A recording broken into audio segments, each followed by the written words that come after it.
بسم الله الرحمن الرحیم. نن راځو د لایر پر نوم او لاک او انلاک یا کلف یا نه کلف باندې خبره کوو. پر فیسبوک باندې ډبل کلیک وم یا فایل منیو ته راځم اوپن وم. دلته راځم زه کولی شم چې یو عکس انتخاب کړم اوپن یې کړم او کولی شم چې هر څو نور عکسونه وي هغه انتخاب او اوپن کړم. نو زه راځم دغه عکس سلیکټوم اوپنوم یې. اوس زه کولی شم چې د دغه لایر نوم تغییر کړم او انلاک یې کړم. یوه طریقه خو دا ده که زه پر ده باندې چپه کلیک وکړم د انلاک کېږي او که پر دغه نوم باندې ډبل کلیک وکړم نو موږ کولی شو چې د خپلې خوښې نوم ورکړو. مای پروجیکټ انټر.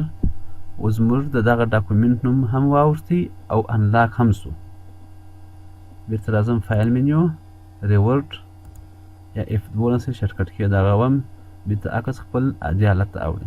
دوهمه طریقه یې دا ده که زه چیرې پر دغه ځای باندې ډبل کلیک وکړم نو موږ ته به یو خړ ډایلاګ باکس راخلاص کړي. په دې کې کولی شم چې د خپلې خوښ نوم بیا ورکړم. مای پی سي کوم وخت چې زه اوکې کړم هم یې نوم واوښتی او هم انلاک سو. بیرته کولی شو چې د ریورډ په وهلو سره هم عکس خپل حالت ته وګرځي او یا لایر ته راځو نیو په دې کې بګراوند فرام لایر وهو چې بیرته خپل حالت هم ګرځي او کلفیږي هم. بیرته انلاک کوم دا و د لایر لاند معلومات.